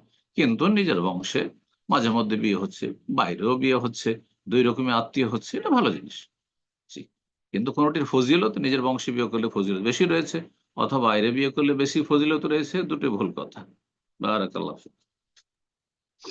জাযাকাল্লাহ খায়ের। সম্মানিত দিনী ভাই বোনেরা, নেক্সট প্রশ্ন নেওয়ার পূর্বে আমি শুধু একটা মিনিট সময় নিচ্ছি, যে আমাদের অনেক ভাইরা বোনরা আমাদেরকে মেসেজ করছেন প্রশ্ন করার ব্যাপারে, হয়তো নতুন প্রোগ্রামে আছেন। এখানে আসলে প্রশ্ন করার সুযোগ আছে, অবশ্যই আপনাকে প্রোগ্রামের শুরুতে আসতে হবে এবং হ্যান্ড রেজ করতে হবে অপশন ফলো করে, এবং সিরিয়াল মোতাবেক আপনাদের প্রশ্নগুলো করার জন্য সুযোগ করে দেওয়া হয়। আপনারা হয়তো অনেকেই চেষ্টা করছেন, কিন্তু দেরিতে প্রোগ্রামে ঢোকার কারণে আপনারা সুযোগ পাচ্ছেন না। তো আপনাদের প্রতি অনুরোধ থাকবে, আপনারা প্রোগ্রামের শুরুতে আসবেন, যখনই জুম মিটিং ওপেন করা হয় শুরুতে এসে হ্যান্ড রেজ করবেন। আর অন্যান্য দিকে, আরেক দিকে বলবো, যারা অনেকেই হয়তো প্রতি সপ্তাহে বা 1 সপ্তাহ পর পর প্রশ্ন করতেছেন, আপনাদের প্রতি অনুরোধ থাকবে, যারা অনেক সপ্তাহ যাবত চেষ্টা করতেছেন সম্মানিত শেখের কাছ থেকে তাদের বিষয়গুলো জানার জন্য, তাদেরকে সুযোগ করে দিন। তো জাজাকাল্লাহ খায়ের। তো এই পর্যায়ে আমরা প্রশ্ন নেব। প্রশ্ন করবেন সারাজুল এসকে, সিরাজুল এসকে। জি, আপনি প্রশ্ন করুন। আসসালামু আলাইকুম রহমতুল্লাহি বারাকাতুহু। শাইখ, ওয়ালাইকুম আসসালাম ওয়া রাহমাতুল্লাহি ওয়া বারাকাতুহু। জি, বলেন। শাইখ, আমি কেরালা থেকে বলছি। আমার প্রশ্ন। প্রশ্ন হুম। হচ্ছে মসজিদে আহ, ঢোকার আগে নামাজে দাঁড়িয়ে গেছে সব, তার সে সময় ঢোকার পরে সামনেকার কাতারগুলি সব পরিপূর্ণ, তারপরে আমি নামাজে একা দাঁড়াবো নাকি সামনে থেকে একজনকে টেনে নেবো? এই বিষয়টিতে ওলামাদের দুটো মত রয়েছে, ইজতিহাদি মাসলা। একদল বলছেন যে একজনকে টেনে নেবেন, কারণ একা নামাজ হয় না, হাদিস রয়েছে। নবী সাল্লাল্লাহু আলাইহি ওয়াসাল্লাম পুনরায় নামাজ পড়তে বলেছেন ওই ব্যক্তি যে একা কাতারের পেছনে নামাজ পড়েছে, ওই হাদিসকে এখানে ফিট করেছে, তাহলে টেনে নিতে হবে। আরেক দল বলছেন না, টেনে নিলে হ্যাঁ তার খুশু নষ্ট করলেন, নামাজে মনোযোগ নষ্ট করলেন, তার ক্ষতি করলেন, তাকে আগের কাতারের ফজিলত থেকে বঞ্চিত করলেন। দুটো কারণে আপনি টানবেন না, তখন নিরুপায় হয়ে আপনি একা দাঁড়িয়ে যাবেন। এই জন্য যে কোনো একটু আমল করলে অসুবিধা নেই। এর ক্ষেত্রে সালাফি ওলামাদের মধ্যে ইখতিলাফ হয়েছে, যদিও প্রত্যেকেই আপন আপন জবাব দিয়েছেন। যারা বলছেন সামনে থেকে টানলেন আপনি, তো ফজিলত কমিয়ে দেন, না ফজিলত কমলো না, বরং সে আরেক মুসলিম ভাই সহযোগিতা করলো পিছনে সরে গিয়ে, এর নাকি তার বাড়বে। তো এইভাবে জবাব দেওয়া হয়েছে। সুতরাং এখন একটা কাজ করলে চলবে, যদি একজনকে টেনে নেন তবু জায়েজ, আর যদি মনে করেন যে আমি টানতে যাব না কাউকে, আমি একা দাঁড়িয়ে গেলাম, যদি কেউ চলে আসে ভালো, আর না হলে তো আমি তো নিরুপায়। তবে ডানে বামে জায়গা থাকলে নামাজ হবে না। একজনেরও জায়গায় যদি ডানে বামে থাকার আপনি একাই দাঁড়িয়ে যান, তাহলে ফামারাহু আইয়ুঈদ আস-সালাত, নবী সাল্লাল্লাহু আলাইহি ওয়াসাল্লাম তাকে পুনরায় সালাত পড়তে বলেছেন যে তোমার নামাজ হয়নি। জি। জাযাকাল্লাহ খায়ের। এ পর্যায়ে প্রশ্ন করবেন সোমাইয়া বাংলাদেশ থেকে। জি, আপনি প্রশ্ন করুন। আসসালামু আলাইকুম রহমতুল্লাহি বারাকাতুহু স্যার। ওয়ালাইকুম আসসালাম রহমতুল্লাহ বরকাত। জি বলেন, আমার কোথা প্রশ্ন থেকে? হচ্ছে যে আমি আমি বাংলাদেশের সিলেট থেকে। আমার প্রশ্ন হচ্ছে যে বলেন প্রশ্ন। মেয়েদের বিয়ের পরে তো মানে স্বামী অভিভাবক হয়ে যায়, সেক্ষেত্রে মেয়েটা হুম। যদি আর বেপরদা থাকে বা নামাজ কালাম না পড়ে, এতে যদি আম, বাবা বা আর কিছু না বলে করার জন্য, যে পর্দা করো বা ইয়া করো, এটা হুম। যদি না করে, তাহলে কি ভাই বা বাবা ওরা কি দায়ুস হবে, নাকি এই সব দায়ভার স্বামীর উপরে পড়ে যাবে? মেয়েদের বিয়ে হয়ে যাওয়ার পরে, হ্যাঁ, তাদের ওলি হচ্ছে স্বামী। সুতরাং স্বামীকে জিজ্ঞাসা করা হবে। তবে আমাদের সমাজ, যেহেতু স্বামীর ঘরে সবসময় মেয়ে থাকে না, অনেক সময় বাবার বাড়ি চলে আসে, বাবার বাড়িতে আছে, তখন তো স্বামী জানছে না, তখন বাবার দায়িত্ব। তখন বাবা যদি দেখে যে আমার মেয়ে পর্দা করে না, আর বলবে যে না আমি তো বিয়ে দিয়েছি, আমার কোনো দায়িত্ব নেই, না, এই কথা চলবে না। আপনার বাড়িতে আছে, তখন আপনাকে তার রক্ষণাবেক্ষণ করতে হবে। কথা বোঝা গেছে? এই আমানতে খেয়ানত চলবে না। আমর বিল মারুফ, ভালো কাজে উপদেশ দেওয়া ফরজ, অন্যায় কাজে বাধা দেওয়া ফরজ, না হলে তখন দায়ুস হবে। কিন্তু স্বামীর ঘরেই থাকছে, মেয়ে বিয়ে দিয়ে দিয়েছে, স্বামীর ঘরেই থাকছে, তাহলে কোনো দায়িত্ব নেই। এই নয় যে যেতে হবে জামাইয়ের বাড়িতে গিয়ে বলে আসতে হবে তুমি পর্দা করছো না কেন, কোনো দায়িত্ব নেই, তার দায়িত্ব থেকে বেরিয়ে গেছে। কথা বোঝা গেছে? জি, বারাকাল্লাহ। এ পর্যায়ে প্রশ্ন করবেন এমডি ফাইজুর রহমান। আপনি প্রশ্ন করুন। আসসালামু আলাইকুম স্যার। আমি ওয়ালাইকুম সালাম রহমতুল্লাহ। বাংলাদেশ থেকে বলতেছি, দিনাজপুর জেলা, মানে টাঙ্গাইলে থেকে স্যার। বলেন প্রশ্ন। আমার প্রশ্ন হচ্ছে, আপনি বিবাহের মাসালা দাসের 1 নম্বর দাসে বলছিলেন যে পাত্র তার বিয়ের খুতবা নিজে দিতে পারবে। আসলে পাত্র মানে বিয়ের খুতবাতে পাত্র কিভাবে বিয়ের খুতবা দিবে? কারণ বিয়ের খুতবাতে সাধারণত পাত্র পাত্রীর নসিহতমূলক বক্তব্য দেয়, আর পাত্র পাত্রীর সুন্দর করে দোয়া কেন, করে। পাত্র যে বিয়ে করছো নাসিহা করতে পারবে না? মানে কি মনে আচ্ছা, আপনি যদি মনে করি? আর আরবির খুতবা, ওখানে খুতবা বলা হয়েছে, আরবি খুতবা পড়ার, সুন্নতি খুতবা যেটা খুতবাতুল হাজা। কিন্তু যদি নাসিহা করতে, একজন আলেমের বিয়ে, সে বিয়ে করছে, আর যদি সেখানে বক্তব্য করার জন্য আর একজনকে রাখতে হবে, না সে আলেম বক্তব্য করবে যে বিয়ে করছে? বলেন তো দেখি। যে বেশি জানে সে বক্তব্য করবে। কথা বোঝা গেছে? ওসিকুম ওয়া নাফসি বিতাকওয়াল্লাহ। আরব দেশের মসজিদুল ইজমার খুতবা বলা হয়, আমি নিজেকে ওসিয়ত করছি, তারপরে আপনাদেরকে ওসিয়ত করেছি যে আল্লাহকে ভয় করুন। তো বক্তা নিজেকে আগে নসিহত করে, তারপরে পরকে করবে। জি, বারাকাল্লাহ ফিক। আমিন। প্রশ্ন করবেন সাইম। আপনি প্রশ্ন করুন। আসসালামু হুম। আলাইকুম শাইখ, বাংলাদেশ থেকে ওয়ালাইকুম বলছিলাম। আসসালাম ওয়া রাহমাতুল্লাহি ওয়া বারাকাতুহু। জি বলেন। শাইখ, আপনার বক্তব্যের মাধ্যমে অনেক ভুল আমল থেকে শিক্ষা গ্রহণ করে সঠিক আমল করতেছি, আলহামদুলিল্লাহ। আল্লাহ আপনাকে নেক হায়াত দান করুক। আমিন, আল্লাহ কবুল করুন। বারাকাল্লাহ, আল্লাহ তৌফিক দান করুন আমার আপনাদের। আমিন। আমার প্রশ্ন হচ্ছে, সালাতে যখন ইমামের পিছনে নামাজ পড়ি, তখন দেখা যায় 2 রাকাত প্রথম বৈঠকে, অথবা যখন 1-2 রাকাত ছুটে যায়, সেক্ষেত্রে যখন ইমামের পিছনে তাশাহুদ পড়ার পরে অনেক সময় দেখা যায় চুপ থাকা লাগে। এই টাইমে কি আমরা দরুদ পড়বো, নাকি দরুদ বা অন্যান্য যেসব দোয়া, সালাম ফেরানোর পূর্বে যেসব দোয়া পড়া যায়, এই দোয়াগুলা কি পড়তে পারবো কিনা, এই বিষয়ে জানতে চাচ্ছিলাম শাইখ। য- বারাকাল্লাহ ফিক। যতক্ষণ সময় পাবেন সব পড়তে থাকবেন। জি, আত্তাহাত পড়ার পরে চুপ থাকবেন না। কারণ লা সুকুতা ফিস সালাহ, এমন কোনো দলিল নেই, এমন কোনো ইবাদত নেই নামাজের ক্ষেত্রে, নামাজের কোনো অঙ্গ নেই যেখানে নীরবতা ইবাদত।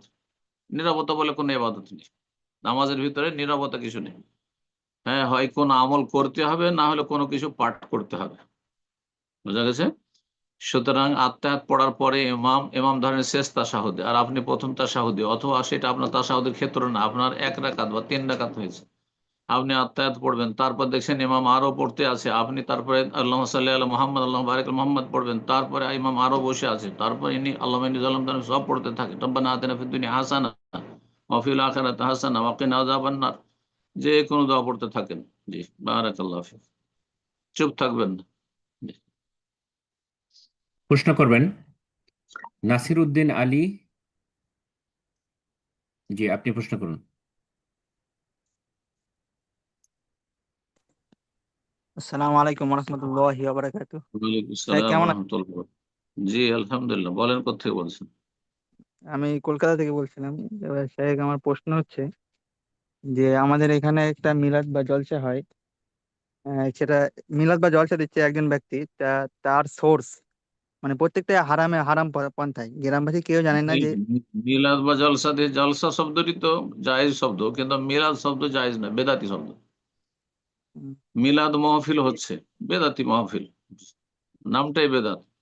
মিলাদ মানে জন্মবার্ষিকী। হ্যাঁ, কিসের জন্মবার্ষিকী? ইসলামে কোনো জন্মবার্ষিকী নেই, কারণে নিজেরও নেই, পরের নেই, নেতারও নেই, বাবার নেই, মার নেই, রসুলের নেই, কারণে। কথা বোঝা গেছে? এই জন্য আমাদের যে মিলাদের অনুষ্ঠান হচ্ছে, মিলাদ মাহফিল হচ্ছে, এগুলো বেদাতি কথা। এরকম মাহফিলে সহযোগিতা জায়েজ নয়।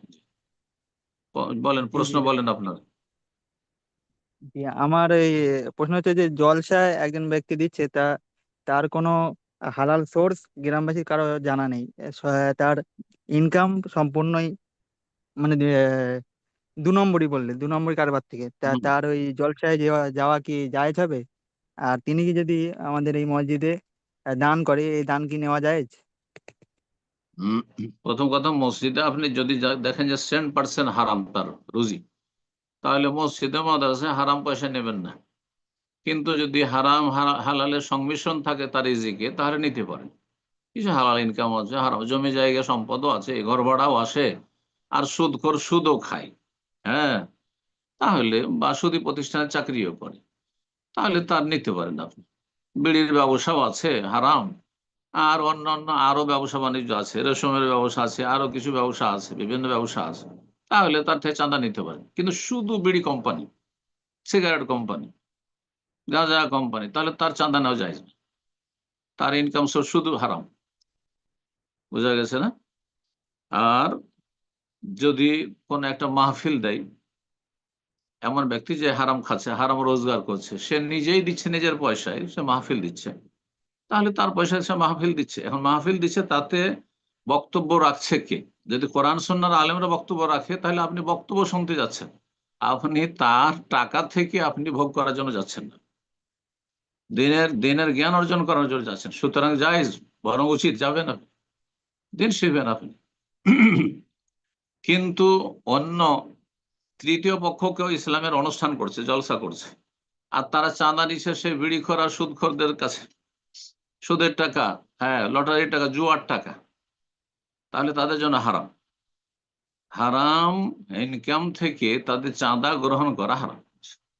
কথা বোঝা গেছে? এখন আপনার যে জলসা করছে সেটা তৃতীয় পক্ষ করছে, ওই হারাম রোজগার যে করে তার কাছ থেকে টাকা পয়সা কালেকশন করে, নাকি যিনি হারাম ইনকাম করছেন তিনি ইসলামিক অনুষ্ঠান করছেন? ইসলামিক অনুষ্ঠান করছেন, তিনি হারাম দিয়ে করছেন, তিনি নাকি পাবেন না। কিন্তু সেখানে কোরআন সুন্নাহ আলেমরা যদি বক্তব্য করে, সেটা থেকে আপনি আলো পাবেন, সুতরাং যাবেন সেখানে। কেন বয়কট করবেন? এটি তো জাহালাত হবে। এটি আপনি দিন শুনতে যাচ্ছেন, আপনার দেখার বিষয় নয় যে কোথা থেকে এই খরচ খরচা হচ্ছে জলসার। জি, বারাকাল্লাহ ফিক। আমিন। প্রশ্ন করবেন নূরজাহান বেগম। জি, আপনি প্রশ্ন করুন।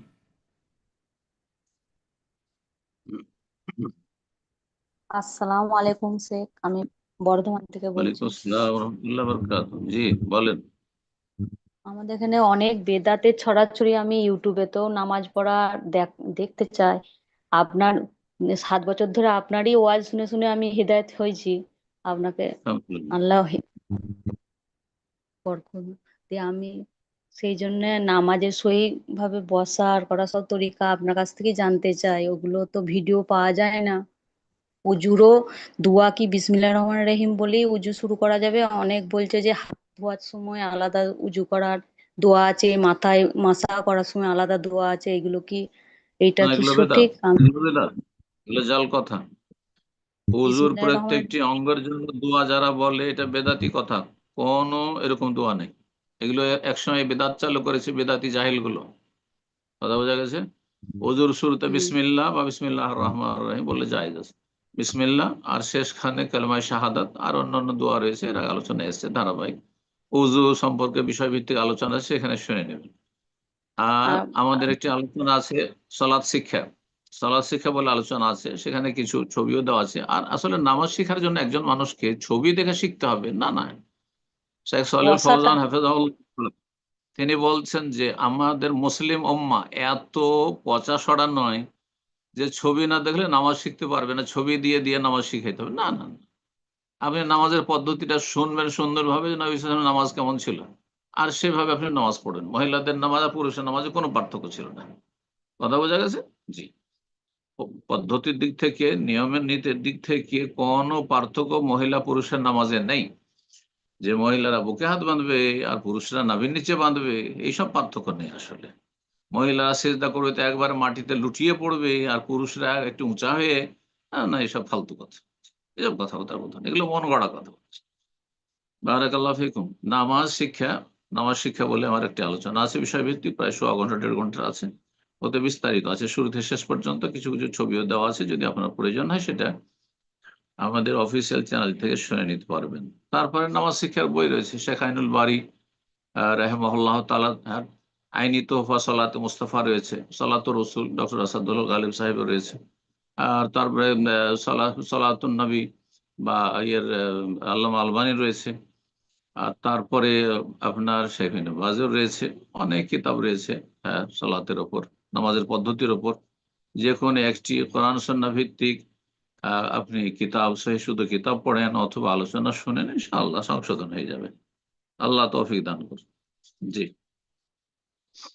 প্রশ্ন করবেন তারিকুল ইসলাম। জি, আপনি প্রশ্ন করুন। আসসালামু আলাইকুম শেখ। ওয়ালাইকুম আসসালাম ওয়া রাহমাতুল্লাহি ওয়া বারাকাতুহু। জি, আমি বাংলাদেশ থেকে চুয়াডাঙ্গা জেলা থেকে বলছি। আমার প্রশ্ন, বলেন। শেখ, ইদ্রিস আলাইহিস সালাম সম্পর্কে বিভিন্ন মাহফিল করে আমাদের বাংলাদেশে বিভিন্ন এলাকায়। ইদ্রিস আলাইহিস সালাম সম্পর্কে ঈসা বলেন। আলাইহিস- ঈস- ঈসা আলাইহিস সালামের ইদ্রিস, মাহফিল কেন করতে যাবো আমরা? আমরা কি খ্রিস্টান?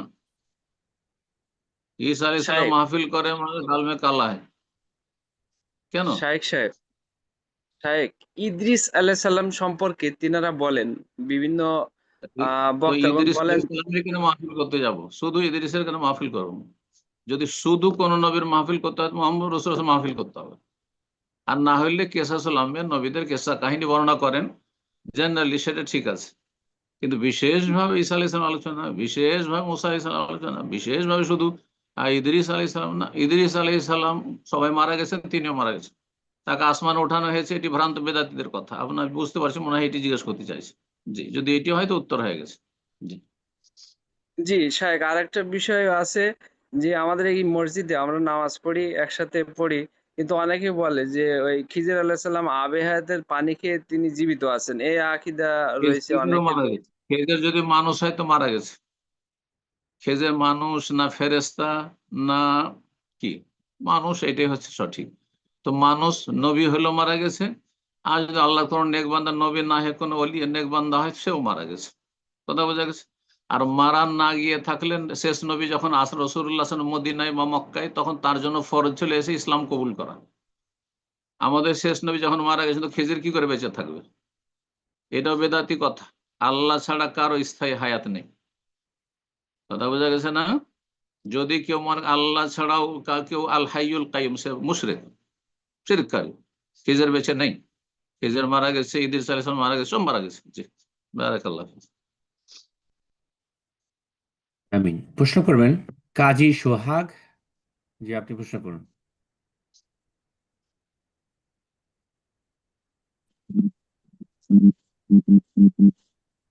আসসালামু আলাইকুম ওয়া রাহমাতুল্লাহি ওয়া বারাকাতুহু। ওয়ালাইকুম আসসালাম ওয়া রাহমাতুল্লাহি ওয়া বারাকাতুহু। জি, বাংলাদেশ থেকে বলছিলাম।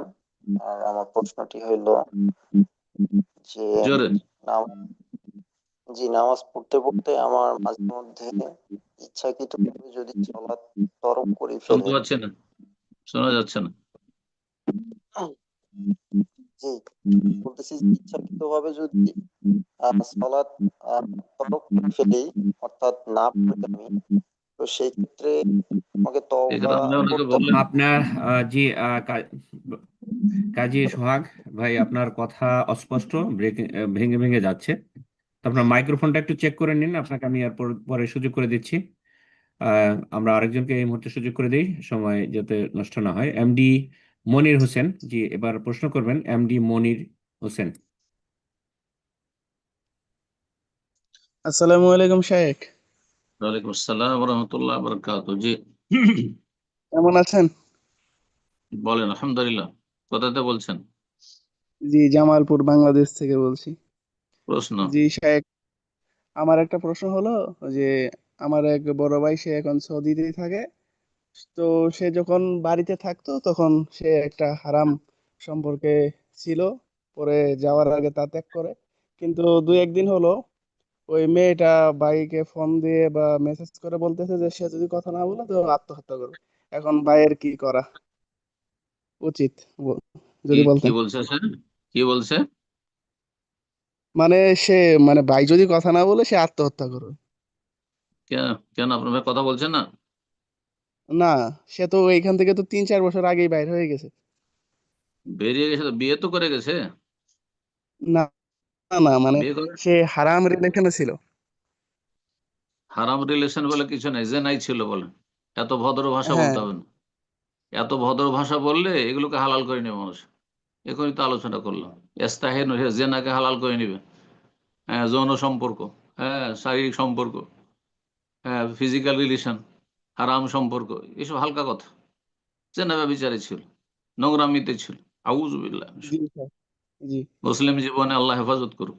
জি। আপনার ভাই বিবাহিত? আপনার ভাই বিবাহিত না অবিবাহিত? জি, শেখ অবিবাহিত। আল্লাহ ইসলামের শাসন কায়েম করার তৌফিক দিক, আর দণ্ডবিধান কায়েম করার তৌফিক দিক, সব সোজা হয়ে যাবে। জি, বোঝা গেছে?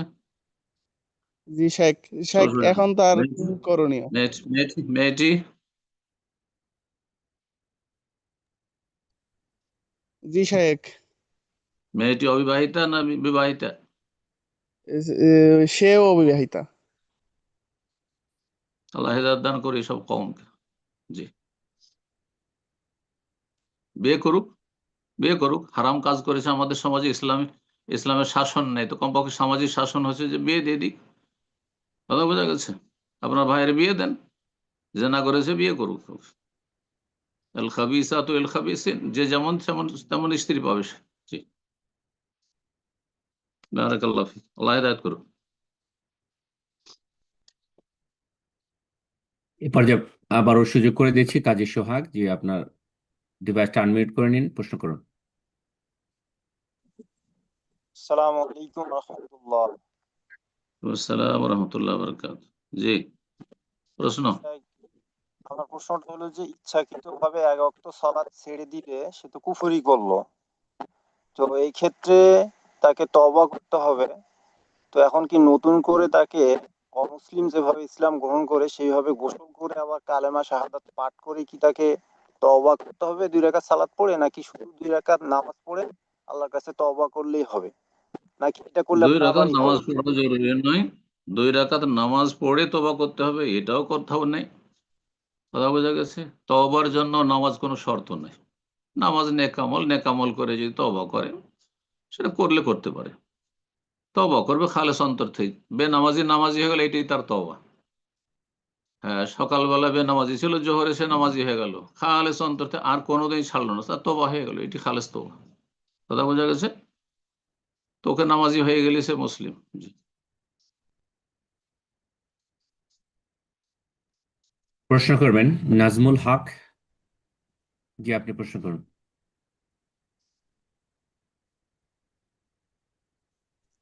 আসসালামু আলাইকুম রহমতুল্লাহ। আসসালামু আলাইকুম ভাই। ওয়ালাইকুম আসসালাম রহমতুল্লাহ বরকাত। গাজীপুর, বাংলাদেশ। প্রশ্ন আজ বলেন। প্রশ্নটা হলো যে গোসল করার সময় যদি ওযুর নিয়াত করি, তো সাবান মাখা কিংবা গামুছ করার সময় অনেক সময় তো সরাসরি গুপ্ত অঙ্গে গোপন অঙ্গে হাত স্পর্শ করে, তো সেখানে কি ওযুর কোনো কি ক্ষতি সাধন হবে না ঠিক থাকবে? এই বিষয়টা একটু ফরজ গোসলের পদ্ধতিতে যেটি শেখানো হয়েছে সেটি হচ্ছে লজ্জাস্থান পরিষ্কার করে তারপরে উজু করবেন, তারপরে গোসল করবেন, গায়ে হাতে পানি দেবেন। কথা বোঝা গেছে? উজু করার পরে আর লজ্জাস্থান সাফ করবেন না, তাহলে উজু ঠিক থাকবে।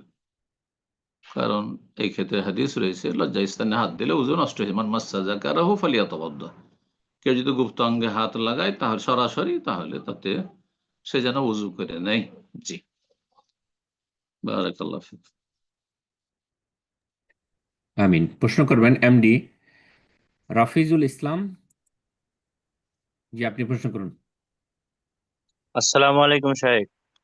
ওয়ালাইকুম আসসালাম রহমতুল্লাহ বরকাত। বাংলাদেশ থেকে জি, বলছি শাহেক। জি বলেন। শাহেক, কোনো মেয়ের চুল যদি প্রাকৃতিক ভাবে হালকা ফ্যাকাশে বা কটা রঙের হয়ে যায়, চুল এখনো পাকে নাই, এক্ষেত্রে কি চুলে কালো রং করতে পারবে? পাকেনি? জি না, পাকে নাই, প্রাকৃতিকগত ভাবে পাকেনি হালকা ফ্যাকাশে বা কটা হয়ে গেছে। পাকেনি তো সমস্যা নেই, কটা হলে কালো করলে সমস্যা নেই। নবী সাল্লাল্লাহু আলাইহি ওয়াসাল্লাম গাইয়ের উৎসাহ, সাদা চুলকে তোমরা পরিবর্তন করো, ওয়াজান্নিবুহু সাওয়াদ, কালো দিয়ে নয়।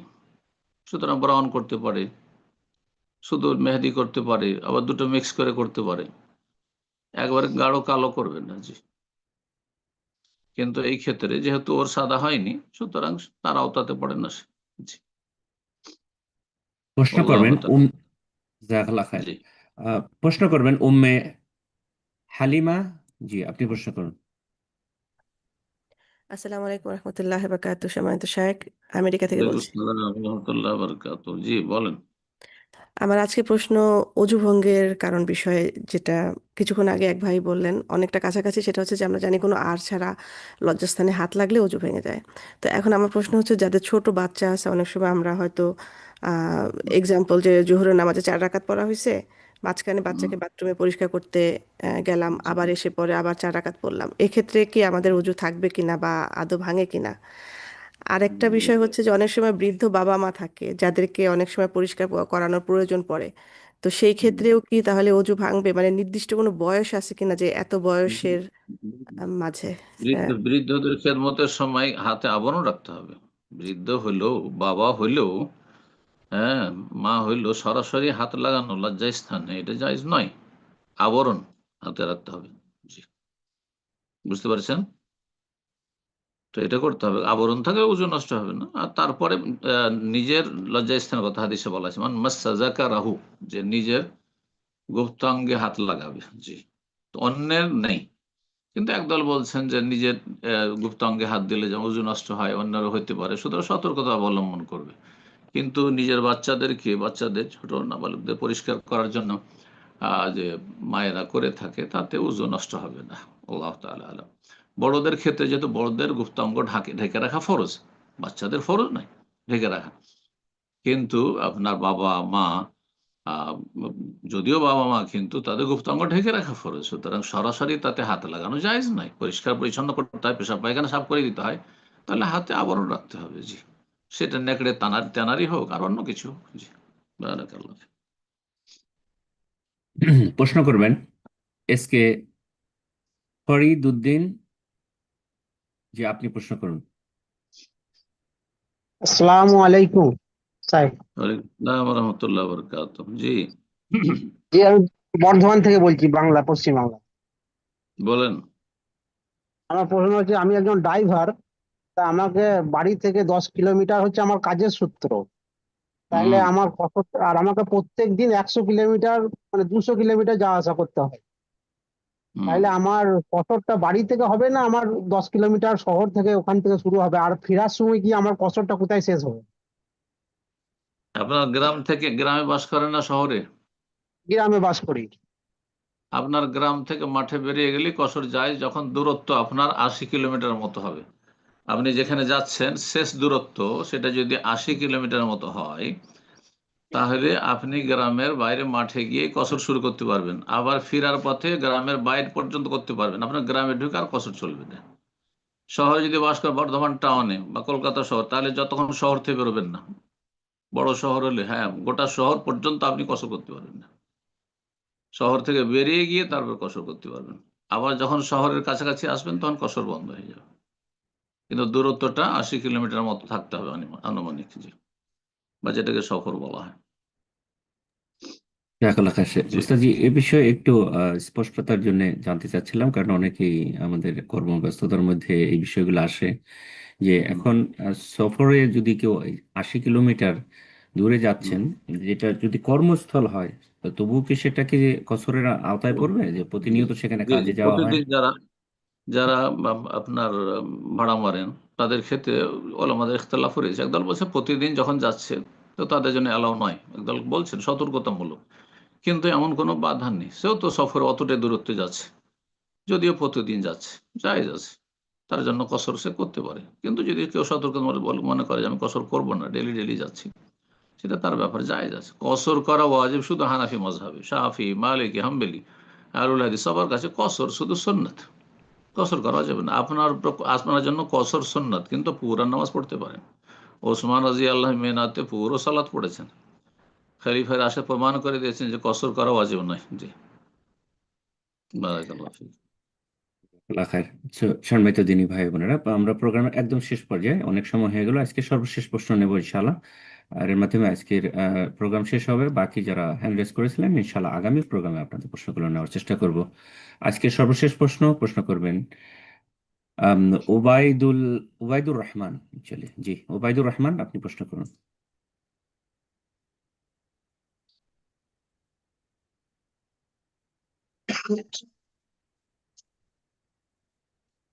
জি, আপনার নামটা ওবায়দুল রহমান লিখেছেন। জি, ওবায়দুর রহমান, জি আপনি প্রশ্ন করুন।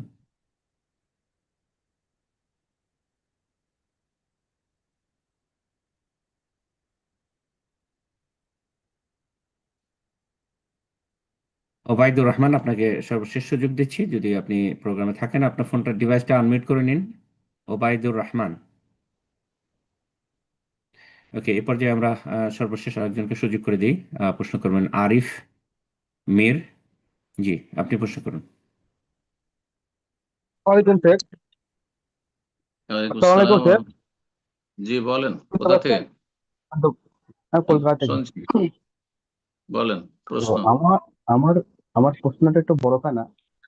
তো সে আমার মায়েরা 7 বোন আর ভাই একজন, মানে মামা। হুম, তো ওনার বাবা মারা গিয়েছে, আজ থেকে 40 বছর হয়ে গেছে। হ্যাঁ। তো এখন ওনার 20 কাঠা জমি ছিল। তো জমিগুলো এখন উনি একাই মোটামুটি ভোগ করছে, মানে নিজে। উনি কে ভোগ যদি করছে? মামা? মামা একা ভোগ করছে? মামা বাবা। হ্যাঁ। হারাম, তো হারাম। হ্যাঁ, ইন্তেকালের তো সাথে সাথে ভাগ বন্টন করা ফরজ। হারাম খাচ্ছে। তো এখন তো এখন বোনেরা আমার মায়েরা দু একবার জমি চায় আমার চেয়েছিল। তো বলেছিল অল্প টাকার বিনিময়ে দিয়ে দেবে। কিন্তু মানে যেসব জমির দাম 30-40 লাখ টাকা জমি, উনি 30-40 হাজার টাকা এমনি দেবে। আর এইসব কারণে মায়েরা ভয়তে আর চাচ্ছে না, যাতে সম্পর্ক নষ্ট হয়ে যাওয়ার ভয়তে। এই জন্য তারা আর চাইছে না যে সম্পর্ক নষ্ট হয়ে যায়।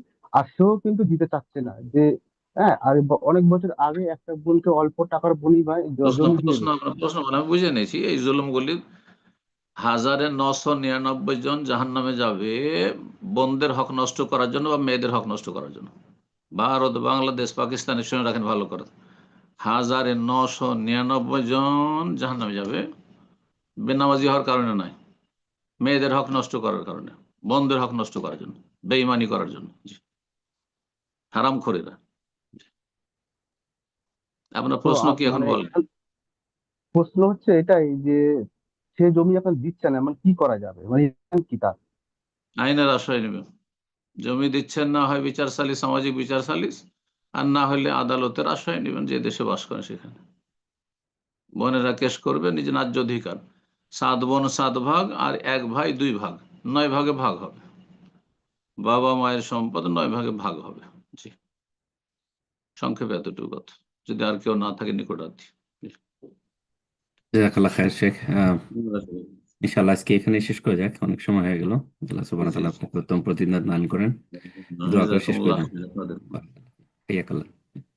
জাযাকুমুল্লাহ খাইর। যেসব ভাই বোন আমাদের সাথে দীর্ঘ সময় থাকলেন, আল্লাহ রাব্বুল আলামিন তাদেরকে উত্তম প্রতিদান দান করেন, গুনাহ খাতা মাফ করেন, ভালো আমলের তৌফিক দান করেন, বরকতপূর্ণ জীবন দান করেন, সমস্ত বালা মুসিবত অনিষ্ট থেকে আল্লাহ হেফাজত রাখেন, জালেমের জুলুম থেকে আল্লাহ রক্ষা করেন, জালেমকে আল্লাহ ধ্বংস করেন, মজলুমকে সাহায্য করেন। মুসলিম ভাই বোন যারা মজলুম, নির্যাতিত, অসহায়, তাদের আল্লাহ সাহায্য করেন এবং তাদের ভুল ভ্রান্তি থাকলে আল্লাহ তাদেরকে সংশোধন করে রবের দিকে ফিরে আসার তৌফিক দান করেন।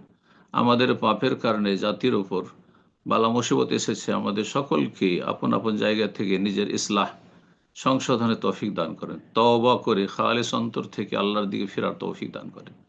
রব্বানা যালামনা আনফুসানা ওয়া ইল্লাম তাগফির লানা ওয়া তারহামনা লানাকুনান্না মিনাল খাসিরিন। সুবহানা রাব্বিকা রাব্বিল ইজ্জাতি আম্মা ইয়াসিফুন ওয়া সালামুন আলাল মুরসালিন ওয়াল হামদুলিল্লাহি রাব্বিল আলামিন।